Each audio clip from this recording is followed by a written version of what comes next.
Dear student, आज के lecture में मैं आपको एक बहुत ही इंपॉर्टेंट प्रॉब्लम कराने जा रहा हूँ। लेक्चर नंबर 3 में भी मैंने एक प्रॉब्लम सोल्व की थी, वो भी काफी इंपॉर्टेंट प्रॉब्लम थी। वहाँ हमारे पास जो लेंथ ऑफ इंटरवल था वो थी 2 पाई, यानी पीरियड क्या था फंक्शन का 2 पाई। तो यहाँ पर जो इंटरवल है कि जो लेंथ है वो 2 पाई नहीं है, कुछ और है। चलिए स्टार्ट करते हैं क्वेश्चन को, आप इससे समझ जाएंगे। क्वेश्चन में एक फंक्शन दिया गया है x² - 2 और रेंज दी गई है -2 से +2, यानी function is defined in interval -2 to +2। तो सबसे पहले क्या लिखेंगे आप? First of all we will write given function f(x), ये इसका सॉल्यूशन है। f(x) इज x² - 2 और इसके बाद आप लिख देंगे इसकी रेंज, ये कहां से कहां तक है, यानी इंटरवल की लेंथ। क्लियर है? तो ये जो फंक्शन है वो हमारा डिफाइन है -2 से लेकर +2 तक। x की मैंने रेंज लिख दी। इसके बाद जो नेक्स्ट स्टेप हमारा होता है, लेक्चर नंबर 2 देख लीजिए आप, मैंने वहां पर बहुत डिटेल में बताया हाउ टू राइट फार्मूले फॉर द फोरियर सीरीज। तो लेंथ ऑफ इंटरवल कितना होगा? मेरे हिसाब से जो इस इंटरवल की लेंथ है, मैं हर क्वेश्चन में इस लेंथ को लिखता हूं 2l, क्योंकि मैंने जो आपको समझाया है वो समझाया है जनरल इंटरवल से, और इंटरवल मैंने लिया हुआ है a to b। क्लियर है? तो यहां पर जैसे -2 से +2 है, तो इसका मतलब लेंथ होनी चाहिए b-a, तो b की वैल्यू आ गई आपके पास 2, चलो लिख भी दिया मैंने ये, तो 12 आ गया मेरे पास b-a, यानी 2 -2, और कुल मिलाकर ये 2l आ गया बच्चों 4, और यहां से l आ गया मेरे पास 2। ये बहुत ही इंपॉर्टेंट इक्वेशन मेरे पास आ गई है, l की वैल्यू 2, क्योंकि फोरियर सीरीज में इसका भी रोल है। इसके बाद क्या लिखेंगे आप? फोरियर सीरीज, जो जनरल फार्मूला मैंने आपको बताया है वही आप लिख दीजिए। मैंने क्या किया था कि 2 पाई के लिए अलग से फार्मूला नहीं बताया, मैंने एक जनरल फार्मूला बताया जिसमें आपका जो पीरियड है वो 12 है, या लेंथ ऑफ इंटरवल क्या 12। तो आप हर क्वेश्चन में वही लगाइए। अगर आपका लेंथ 2 पाई भी है तो वो भी इसमें फिट हो जाएगा। तो f(x) कितना होगा? f(x) होगा a0/2, और ये आ गया बच्चों n = 1 to ∞ an, और ये आ गया cos nπx/l, और ये आ गया बच्चों मेरे पास n = 1 to ∞ bn sin nπx/l, लेकिन nπx sorry by l, but as you know l is 2, तो ये फार्मूला मॉडिफाई हो जाएगा। ये फार्मूला मॉडिफाई होकर क्या बना? f(x) is a0/2, n = 1 to ∞, क्या बन जाएगा ये an, और ये बन जाएगा बच्चों cos nπx/2, और ये बन जाएगा n = 1 to ∞ bn sin nπx/2। Clear है? ये फार्मूला मेरे पास बना, और ये बहुत ही इंपॉर्टेंट फार्मूला है, इसको मैं हाईलाइट कर देता हूं।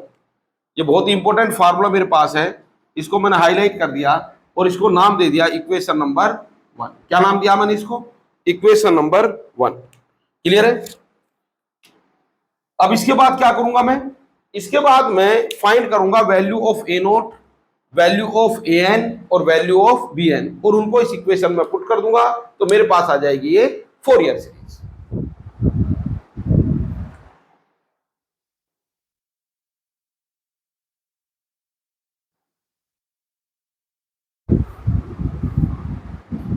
चलिए, तो अब मैं स्टार्ट करता हूं डिटर्मिनेशन ऑफ a0। भाई मुझे इन सबकी वैल्यू फाइंड करनी है, तो डिटर्मिनेशन ऑफ a0 क्या होगी? a0 की वैल्यू ध्यान देंगे, a0 विल बी, वही जनरल फार्मूला मैंने लिख रखा है a0 के लिए। क्या फार्मूला? फार्मूला है 1/n, लिमिट है a to b, फंक्शन है f(x) और ये dx। हर बार आप यही फार्मूला लिखते हैं a0 के लिए। लेकिन जब आपने इस फार्मूले को लिखा तो l की वैल्यू तो आपके पास कितनी है? 2, तो 1/2।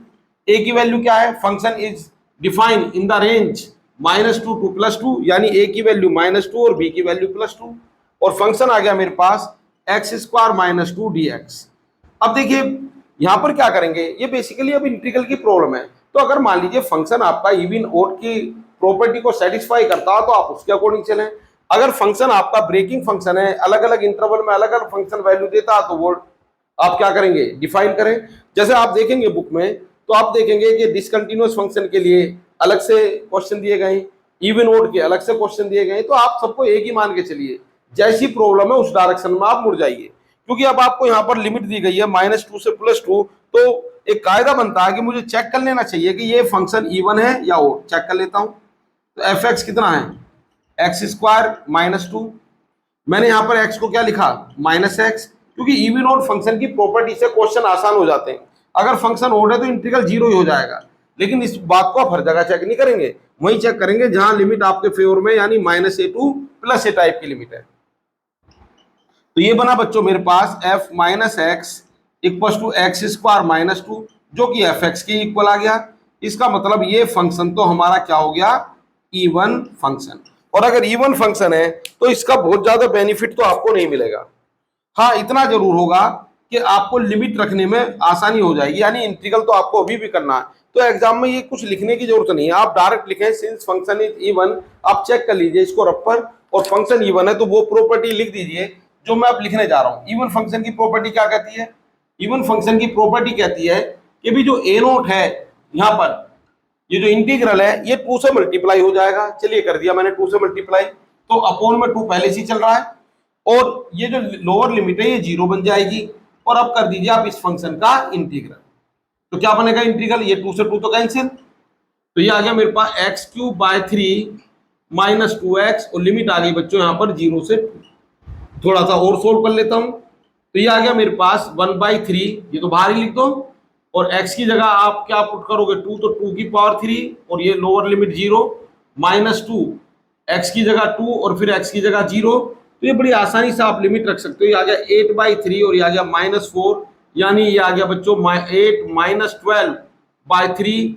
You can say a note is -4/3, और ये इक्वेशन नंबर आ गई मेरे पास। ये एक इंपॉर्टेंट इक्वेशन है जिसको नाम मैंने दे दिया 2। इसको भी आप चाहे तो ब्रैकेट में बंद कर दीजिए, क्योंकि एक बहुत ही इंपॉर्टेंट इक्वेशन आपके पास आई है, और इसकी वैल्यू मैं पुट करने जा रहा हूं कहां पर, यहां पर। क्लियर है। चलिए अब मैं डिटरमाइन करता हूं an, डिटर्मिनेशन ऑफ an। इसमें क्या लिखेंगे आप, इसके लिए भी वही जनरल फार्मूला आप लगा देंगे। क्या होगा an होगा मेरे पास 1/n limit a to b function fx और cos n pi x/l dx। ये जनरल फॉर्मूला, हर बार ये लगाता हूं। अब l अपने आप इस फार्मूले को उसी फॉर्मेट में ले आएगा जिसमें आपको चाहिए। अब आप बताइए l की वैल्यू क्या है, l की वैल्यू तो 2 है, तो 1/2 लिख दिया, और a की वैल्यू क्या -2, b की वैल्यू क्या +2, fx कितना है x² -2। आप चेक करते रहिए, और यहां पर जैसे ही आप l को 2 लिखेंगे तो ये बन जाएगा cos n pi x/2 dx। आपको ध्यान होगा जब लेक्चर नंबर 3 में मैंने क्वेश्चन सोल्व किया था तो वहां पर l की वैल्यू पाई आई थी, तो ये जैसे n पाई x/2 है ना l, तो ये nx बन गया था। ये भी क्या बन गया था, n × x एंगल, और यहाँ भी एंगल क्या बना था हर जगह, n × x। यहाँ पर नहीं बना, कोई बात नहीं।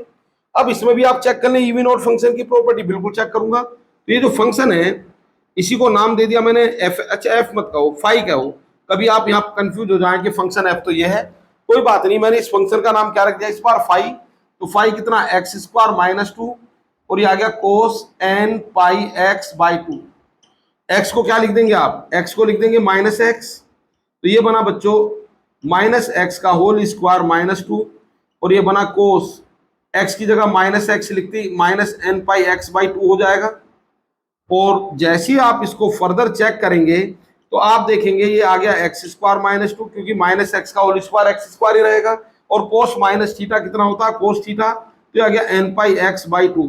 यानी बच्चों ये तो फंक्शन वापस आ गया फाई x, और फाई x अगर आया तो फाई x आपका कैसा फंक्शन है, phi x is even function. और अगर फाई x हमारा इवन फंक्शन है, मैं फिर बता रहा हूं आपको, ये कहानी आपको एग्जाम में लिखने की जरूरत नहीं है, आप डायरेक्ट इसको चेक कर लीजिए रफ पर, और डायरेक्ट लिख दीजिए कि जो फंक्शन है हमारा वो कैसा है, इवन फंक्शन है। चलिए, लेकिन यहां पर तो मैंने चेक करके दिखाई दिया आपको, जिससे आप भूले ना। अब an की वैल्यू क्या होगी, यहां पर थोड़ा लेफ्ट में आ जाता हूं, क्लियर है। अच्छा, मुझे a नोट की भी अब जरूरत नहीं है, इसको भी मैं यहां से हटा देता हूं। a नोट को मैं ऊपर लिख लेता हूं कहीं पर। तो a नोट कितना होगा मेरे पास, a नोट होगा, ये कितना था, ये -4/3 था शायद, एक बार आप चेक कर लीजिए। ये आ गई मेरे पास इक्वेशन नंबर 2, ये एक इंपॉर्टेंट इक्वेशन थी, क्लियर है। तो an की वैल्यू क्या होगी मेरे पास, ये एक इंपॉर्टेंट इक्वेशन थी, ये जो मैंने नीचे लिखी हुई थी इसी को मैंने ऊपर लिख दिया है। चलिए अब वापस मैं an पे आ जाता हूं, तो ये हमारा क्योंकि इवन फंक्शन है तो इंटीग्रल क्या हो जाएगा, 2 से मल्टीप्लाई, यानी 2/2, 2 पहले से ही चल रहा है, और ये लिमिट आ गई मेरे पास 0 to 2, और ये आ गया बच्चों x² - 2, और कितना आ गया ये cos n pi x/2 dx। अब इसमें फार्मूला लगा दीजिए आप u × v वाला, बहुत डिटेल में मैंने वो लेक्चर नंबर 1 में बताया। तो किस तरह लगाते हो फार्मूला, ये 2 से 2 तो कैंसिल हो गया, ये आप लगाएंगे यहां पर, ध्यान देंगे, पहले लिखेंगे फर्स्ट फंक्शन और दूसरे का इंटीग्रल क्या होगा, minus sine n pi x/2 divided by, भाई कोस का इंटीग्रल करेंगे तो साइन, सॉरी माइनस नहीं आएगा, कोस का इंटीग्रल तो साइन हो जाएगा, और अपोन में आ गया ये n π/2। अब ये मेथड हमारा स्टार्ट हो गया। इसके बाद जब आप सेकंड ब्रैकेट लिखेंगे इसका, तो सेकंड टर्म लिखेंगे तो उसमें फिर 2 ब्रैकेट बनाएंगे। जैसा कि आप जानते हैं फर्स्ट ब्रैकेट में क्या लिखेंगे, इसका डिफरेंशियल, और सेकंड में लिखेंगे सेकंड फंक्शन का इंटीग्रल। बस एक बार फार्मूला स्टार्ट कर दीजिए, first function into second function का इंटीग्रल। अब आप क्वेश्चन को भूल जाइए, फर्स्ट ब्रैकेट में लिखते जाइए इसका डेरिवेटिव, और सेकंड ब्रैकेट में लिखते जाइए हर बार इसका इंटीग्रल, एक बार माइनस का साइन, एक बार प्लस का साइन। तो कितना होगा ये x² - 2 का डिफरेंशियल हो गया 2x, और इसका इंटीग्रल क्या हो जाएगा, साइन का इंटीग्रल तो माइनस में होगा n पाई x/2 अपोन में, जब आपने इसको डिवाइड किया, कितने से डिवाइड किया, n π/2, और n π/2 पहले से भी था, तो ये आ गया n² π² अपोन 4, और ये ब्रैकेट बंद। बात समझ पा रहे हैं। इसके बाद फिर 2 ब्रैकेट इस बार प्लस के साथ लगाएंगे। अच्छा, आप एक बात ध्यान रखेंगे, जैसे ये माइनस आ गया तो इसको उठा के यहां मत ले आइए पहले प्लस, तो अदरवाइज क्वेश्चन गलत हो जाएगा। आप ब्रैकेट की बात ब्रैकेट के अंदर ही रहने दें, क्लियर है। लास्ट में मैं इन सबको एक साथ इकट्ठा करूंगा। तो अब इसका डिफरेंशियल कितना हो गया 2, और इसका इंटीग्रल देखो, ये माइनस था प्लस बन जाएगा, कोस का इंटीग्रल क्या होगा, नहीं माइनस ही रहेगा, कोस का इंटीग्रल तो माइनस वही होगा ना साइन, तो कितना रहा है minus sine n pi x, बात समझ पा रहे, /2, और अपोन में कितना आ गया, ये आ गया मेरे पास n³ π³/8, समझ गए। फिर n π/2 आ जाएगा, लिमिट आ गई 0 से 2। ये बात समझ गए ना। देखिए फार्मूला क्या था, एक बार मैं आपको फिर रिपीट करके दिखाता हूं। u × v dx, हम क्या करते हैं, पहला फंक्शन दूसरे का इंटीग्रल, इंटीग्रल को मैंने किससे रिप्रेजेंट किया है, सफिक्स में 1 2 3। इसके बाद फिर 2 ब्रैकेट बनाएंगे, पहले ब्रैकेट में आएगा इसका डिफरेंशियल, और दूसरे ब्रैकेट में आएगा इसका इंटीग्रल, बात समझ पा रहे हैं, ये इंटीग्रल। इसके बाद फिर एक ब्रैकेट बनाइए, सॉरी 2 ब्रैकेट बनाइए, इसमें क्या आएगा डिफरेंशियल। अच्छा, यहाँ पर जैसे आपने पहला फंक्शन लिखा था दूसरे का इंटीग्रल, तो इसका डिफरेंशियल को डैश से रिप्रेजेंट कर रहे हैं, इंटीग्रल को हम सफिक्स में, तो इसका डिफरेंशियल क्या होगा u∬, और इसका इंटीग्रल v3। फिर लिखेंगे माइनस लगाकर, एक बार प्लस का साइन, एक बार माइनस का। तो पहले वाले ब्रैकेट में जो फंक्शन था उसका डिफरेंशियल, और दूसरे वाले में जो फंक्शन है उसका इंटीग्रल। ये लिखते जाइए, v1 v2 v3 इंटीग्रेशन को रिप्रेजेंट करते हैं, डैश हमारा डिफरेंशिएशन को, और ये तब तक लिखते जाइए जब तक पहले वाले ब्रैकेट में जिसमें डिफरेंशियल करता जाता हूं वो कांस्टेंट ना बन जाए, क्लियर है। तो ये फार्मूला मैंने बताया, हालांकि तीसरी बार बता रहा हूं, बहुत ज्यादा डिटेल में मैंने यहां नहीं बताया है, डिटेल इसके लिए आप लेक्चर नंबर 1 पे जाइए, ठीक है। चलिए, तो अब कहानी किसकी बनी, वही तो मैंने किया यहां पर, पहला फंक्शन दूसरे का इंटीग्रल कोस का साइन, इसके बाद पहले का डिफरेंशियल कितना बनाइए 2x, और दूसरे का इंटीग्रल माइनस कोस, इसके बाद पहले का डिफरेंशियल क्या बना 2, और दूसरे का इंटीग्रल तो क्या बनाइए साइन, एज इट इज मैंने लिखा। अब मैं छोटे छोटे क्वेश्चन बनाने जा रहा हूं लिमिट के, इसकी मुझे फिलहाल अब कोई नीड नहीं है, तो यहां पर मैं आ गया 3 स्मॉल प्रॉब्लम्स ऑन लिमिट, क्या बनने जा रही है। तो यहां पर जो पहली प्रॉब्लम बनेगी वो बनेगी an, क्या बना an इज, ध्यान देंगे, ये x² - 2, ये वाली वैल्यू एक बार देख लीजिए। अच्छा, n π/2 में तो कोई लिमिट नहीं रखेंगे, तो पहले इसी को बाहर रखिए। तो ये बना बच्चों 2/n π, और ये बना x² - 2, ध्यान देंगे जरा, साइन n πx/2। इसके बाद नेक्स्ट माइनस, और ये भी माइनस, ये भी माइनस, तो प्लस ही हो गया। देखिए लिमिट जो आपको रखनी है वो x की रखनी है, n की नहीं। तो x जो भी n से रिलेटेड टर्म है सबको बाहर लिख दीजिए। तो कितना बनेगा ये 4 ऊपर चला जाएगा तो 8 हो गया। एक बार जरा ध्यान से देख लीजिए, n² π², और ये करली ब्रैकेट, इसके अंदर आ गया x और ये आ गया कोस एन पाई एक्स बाय 2। इसके बाद लास्ट में क्या बना, ये प्लस और ये माइनस, तो कुल मिला के माइनस ही रहा, लेकिन ये 8 ऊपर पहुंच गया तो कितना हो गया 16 by n cube pi cube, और ये आ गया मेरे पास sine n pi x by 2। ये छोटी छोटी प्रॉब्लम आ गई, और सभी में आपको क्या रखना है, सभी में आपको पुट करना है limit, lower limit 0 upper limit 2। तो यहां पर आप लिख दीजिए 0 to 2, यहां पर लिख दीजिए 0 to 2, और यहां पे लिख दीजिए 0 to 2। 1 by 1 मैं इनको सोल्व कर लेता हूं। तो क्या आ गया बच्चों, ये है 2 अपॉन एन पाई। जैसा कि आप जानते हैं, क्या जानते हैं आप, यहां को मैं लिखने जा रहा हूं साइन के पाई इज 0, कोस के पाई पहले क्वेश्चन में बड़ी डिटेल में बताया था -1 की पावर के, वेयर के इज एन इंटीजर। तो इंप्लाइज कर दीजिए इसको। तो x में जैसे ही आप क्या रखेंगे, x की जगह 2, तो ये तो बना बच्चों 2, क्योंकि 4 - 2 = 2। लेकिन जैसे ही आप x की जगह 2 रखेंगे तो 2 से 2 कैंसिल, तो क्या बना साइन एन पाई, और साइन एन पाई का मतलब 0, इसका बना लोअर लिमिट 0। इसके बाद आपने x को रखा 0, तो क्या बनेगा ये -2, चलिए फिट आ गया -2, लेकिन साइन 0 फिर 0, इसका मतलब ये रहा कि लोअर लिमिट भी 0, अपर लिमिट पर भी ये फंक्शन 0 वैल्यू दे रहा है। इसके बाद plus 8 upon n square pi square, इस पर आ जाइए। अब आपने x की जगह रखा 2, ठीक है रख दूंगा, x की जगह 2 रखा तो क्या बना कोस एन पाई, लेकिन कोस एन पाई तो 0 नहीं होगा, क्योंकि कोस के पाई क्या है -1 की पावर के, तो कोस एन पाई क्या हो जाएगा -1 to the power n। तो ये रिजल्ट बना मेरे पास 2, और कोस एन पाई मतलब -1 की पावर n। इसके बाद आपने x को 0 लिखा तो इसने ही 0 कर दिया, कोस 0 की जरूरत ही नहीं थी, कोस 0 वैसे 1 बना था, लेकिन x के कारण ये लोअर लिमिट क्या बन गई हमारी 0। अब हम आते हैं बिल्कुल इसका लास्ट जो स्टेप है an का, 16/n³ पाई क्यूब। जैसे ही यहां पर आप x की जगह 2 रखोगे तो क्या बनेगा साइन एन पाई यानी 0, और 0 रखोगे तो साइन 0 फिर 0। इसका मतलब टोटल मिला के मेरे पास 6 टर्म थी, 3 अपर लिमिट के कारण, 3 लोअर लिमिट के कारण, लेकिन 5 लिमिट उसमें से 0 बन गई, कभी साइन एन पाई के कारण, कभी साइन 0 के कारण, कभी x में मल्टीप्लाई के कारण। वो रीजन आप चेक कर लेंगे।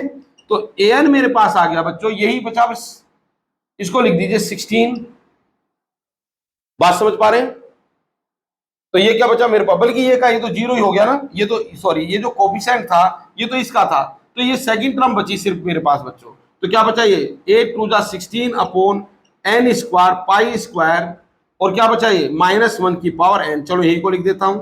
और ये भी एक इंपॉर्टेंट इक्वेशन आ गई जिसका मैं फर्दर यूज करूंगा इक्वेशन नंबर 1 में, और इसको नाम दिया मैंने, इक्वेशन को क्या नाम दे, इसको नाम दे दीजिए आप 3।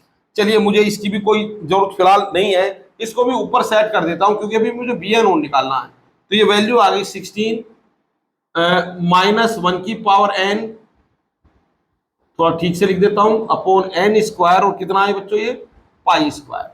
और ये इक्वेशन नंबर क्या थी, ये इक्वेशन नंबर थी मेरे पास, इट इज इक्वेशन नंबर 3। चलिए ये इक्वेशन नंबर 3 मेरे पास है। चलिए अब मैं आता हूं किस पर, last step, determination of bn। ये सब वैल्यू मुझे कहां पुट करनी है, ये वैल्यू मुझे पुट करनी है किसमें, इक्वेशन नंबर 1 में। लेकिन आप देखेंगे कि bn की वैल्यू तो 0 आएगी। आप जब चाहें तो इसको याद भी कर सकते हैं, अगर फंक्शन आपका इवन फंक्शन है और आपकी जो रेंज है वो -a2 प्लस है, तो bn हमेशा 0 आएगा। क्यों 0 आएगा वो मैं दिखा भी देता हूं, ठीक है। तो आप चाहें तो ये प्रॉपर्टी लगाकर डायरेक्ट भी bn को 0 लिख देते हैं, लेकिन पहला क्वेश्चन है तो मैं सोल्व करके दिखा देता हूं आपको क्यों मैंने इसको 0 कहा है। ध्यान देंगे, bn इज कितना होगा, ये 1/l a to b fx, कितना होगा ये होगा sign n pi x bye l, और ये आ गया बच्चों dx। यही प्रॉपर्टी थी। अब मैंने क्या किया, यहां पर l की जगह तो 2 रख दो, तो क्या बना ये -2 2 + 2, fx की जगह कौन आ गया x² -2, और ये थोड़ा अलग कर देता हूं यहां पर, ये आ गया sign n pi x by 2, और ये आ गया dx।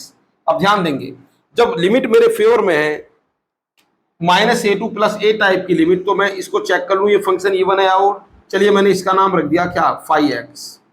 ये एग्जाम में दिखाने की जरूरत नहीं है आपको, मुझे डायरेक्ट नजर आ रहा है ये ओड फंक्शन है।